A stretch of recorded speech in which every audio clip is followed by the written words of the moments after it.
आप इंडिया के किसी भी कोने में रहते हो, लॉरेंस बिश्नोई आपको मरवाने का मानता रखता है।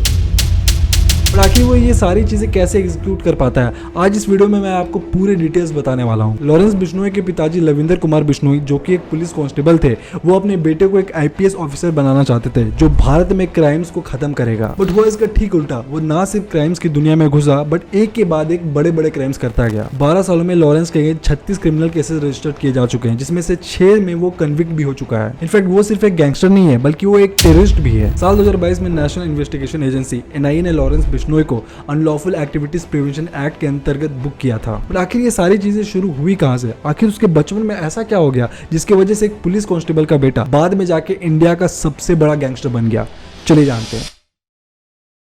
देखिए, लॉरेंस बिश्नोई की कहानी किसी बॉलीवुड मूवी से कम नहीं है, बट इस इंसान के बारे में जानने के लिए हमें सबसे पहले इसके चाइल्डहुड के बारे में जानना पड़ेगा कि आखिर ये बचपन में कैसा था। 22 फरवरी 1992 में पंजाब के एक दुतरनवाली नाम के एक गांव में लॉरेंस बिश्नोई का जन्म हुआ। हर एक माँ की तरह लॉरेंस की माँ भी इसे बहुत ज्यादा प्यार करती थी और इसके गोरे रंग की वजह से इसे प्यार से मिल्की बुलाया करती थी और अपने लाडले बेटे को महंगे महंगे कपड़े ला के दिया करती थी। लॉरेंस पढ़ाई में बहुत ज्यादा तेज था और एक डिसिप्लिन बच्चा था। अपनी स्कूल की पढ़ाई खत्म करने के बाद 2010 में वो चंडीगढ़ चला गया डीएवी कॉलेज में पढ़ाई करने के लिए। अब एज वो गोरा चिट्टा था, गुड लुकिंग था और एक अमीर घराने का लड़का था, तो वो अपने कॉलेज में बहुत ही जल्दी पॉपुलर हो गया और उसे स्टूडेंट पॉलिटिक्स में भी काफी इंटरेस्ट था। और ठीक इसी समय डीएवी कॉलेज में कॉलेज इलेक्शंस होने वाले थे। अब इस इलेक्शन को जीतने के लिए लॉरेंस ने काफी मेहनत मशक्कत की, प्लानिंग की, दिन रात वो कैंपेनिंग में लगा रहता था। इनफैक्ट उसने इलेक्शन जीतने के लिए student organisation of Punjab university SOPU को भी फॉर्म किया, जो आज तक एग्जिस्ट करती है। बट कॉलेज में पॉपुलर होने के बावजूद भी और इतनी सारी चीजें करने के बावजूद भी वो ये इलेक्शन हार गया। ठीक इसी समय उसकी एक लॉन्ग टर्म गर्लफ्रेंड भी थी, जो उसके साथ स्कूल के टाइम से थी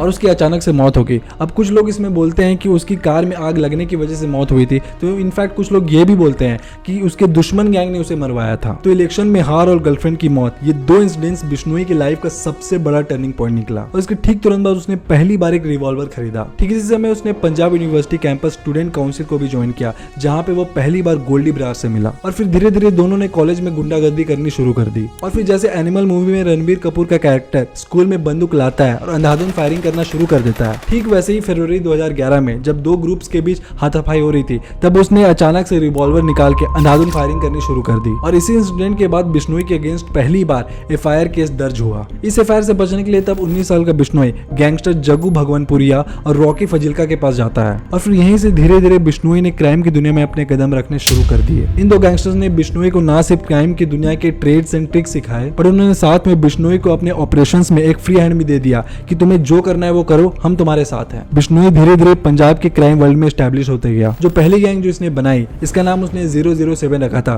जो कि जेम्स बॉन्ड की मूवी 007 से इंस्पायर्ड था। और फिर यहाँ से धीरे धीरे इसकी गैंग का साइज बढ़ता गया। संपत नेहरा, जो कि कॉलेज में इसका सबसे क्लोज फ्रेंड हुआ करता था, वो बाद में इसका सबसे खासम खास बन गया। और वहीं दूसरी तरफ गोल्डी ब्रार इसका राइट हैंड बन गया। 2013 में ग्रेजुएशन कंप्लीट करने के बाद जब वो वापस पंजाब आया, तो उसने एक गवर्नमेंट कॉलेज के एक विनिंग कैंडिडेट को, जिसने एक इलेक्शन जीती थी, उसे गोली मार दिया। और धीरे धीरे वैसे ही वो एक के बाद एक क्राइम्स करता गया और उसके अगेंस्ट एक के बाद एक एफआईआर होते गए। और इसके वजह से फिर वो छुप छुप के रहने लगा। अब जैसे कि बिश्नोई हमेशा से एक प्लानर था, तो उसने अपनी गैंग को पंजाब के बाहर भी एक्सपैंड करने का एक बहुत ही डेंजरस प्लान बनाया। उसने नॉर्थ इंडिया के डिफरेंट स्टेट्स में रहने वाले गैंगस्टर्स के साथ अलायंस बनाना शुरू कर दिया। जैसे कि उसने हरियाणा में काला जथेडी के साथ अलायंस बनाया, फिर दिल्ली में जितेंद्र गोगी के साथ, राजस्थान में आनंदपाल के साथ और यूपी में एक पॉलिटिशियन के साथ, जब भगवानपुरिया ने बिश्नोई को इसे इंट्रोड्यूस करवाया। और इन्हीं अलायंस के दम पे लॉरेंस बिश्नोई धीरे धीरे पावरफुल बनता गया। साल 2014-15 में उसे अरेस्ट भी किया गया, बट फिर बाद में उसने पुलिस को चकमा देकर जेल से वो भाग गया और नेपाल में जाके छुप गया। बट फिर कुछ महीनों के बाद पुलिस ने इसे वापस पकड़ लिया। ठीक इसी समय जब वो जेल में था, तब इसकी गैंग ने फेसबुक और यूट्यूब का यूज करना शुरू किया। वो क्या करने लगे कि वो बिश्नोई की जिम की फोटोज और कोर्ट में जाने के वीडियोस को सोशल मीडिया में शेयर करने लगे। और धीरे धीरे इन वीडियोस में लाखों में व्यूज आने लगे, जिसकी वजह से बहुत सारे लोग इसे जानने लगे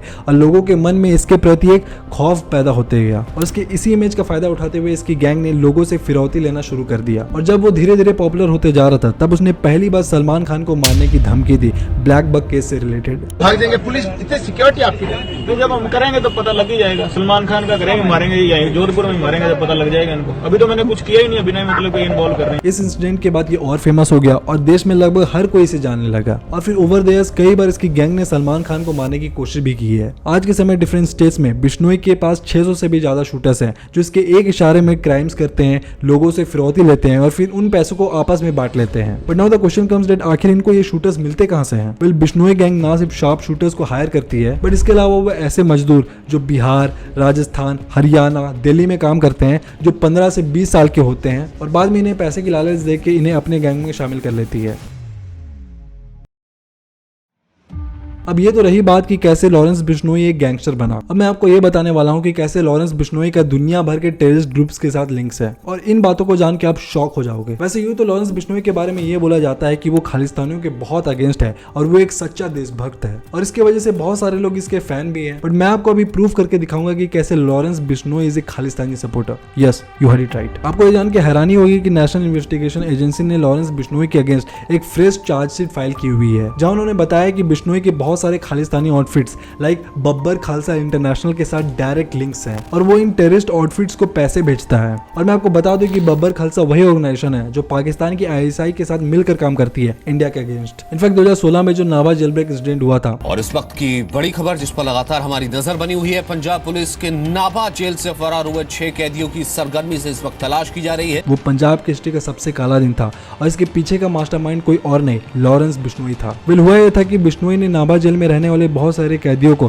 फरार होने में मदद की थी, जो जेल से फरार हो गए थे और बाद में पाकिस्तान में जाके छुप गए। और इसमें से कुछ ऐसे भी लोग थे जो खालिस्तानी लीडर्स थे, लाइक हरमिंदर सिंह मिंटू एंड रिंदा संधू। वैसे हरमिंदर सिंह मिंटू तो बॉर्डर क्रॉस करने से पहले ही पकड़ा गया, बट संधू किसी तरह से बच के पाकिस्तान भाग गया और आज के समय वो पाकिस्तान में बैठ के आईएसआई के साथ मिलकर इंडिया के अगेंस्ट काम करता है। इसके अलावा अगर आप इस फोटो को भी देखोगे तो बिश्नोई जिस इंसान के साइड में हाथ जोड़ के खड़ा है, इसका नाम बलवंत सिंह रजौना है और ये भी बब्बर खालसा आउटफिट से जुड़ा हुआ है। फिर आप बिश्नोई का ये वीडियो देख लो। इस वीडियो में जो बिश्नोई ने टी शर्ट पहनी हुई है, इस टी शर्ट को अगर आप गौर से देखोगे तो इसमें जर्नल सिंह भिंडरावाले का फोटो है। और ये बात हम सबको पता है कि हर एक खालिस्तानी भिंडरावाले को अपना एक आइडल मानता है, क्योंकि इन्होंने ही खालिस्तानी मूवमेंट की शुरुआत की थी। तो जिन लोगों को लगता है कि लॉरेंस बिश्नोई खालिस्तानियों को मारता है, ऐसा कुछ भी नहीं है। वो सिर्फ अपने राइवल गैंग के मेंबर्स को मारता है। इनफैक्ट लॉरेंस बिश्नोई ने सिद्धू मूसेवाला को सिर्फ और सिर्फ इसलिए मरवाया था क्योंकि वो बम्बिया गैंग का मेंबर था, और इसी गैंग ने लॉरेंस बिश्नोई के ग्रुप मेंबर विक्की मिडू खेरा को मरवाया था। That was it. Thanks for watching this video. I hope आपको ये वीडियो पसंद आया। If you like the video, do like this video, subscribe to this channel, share this video with your friends and family members.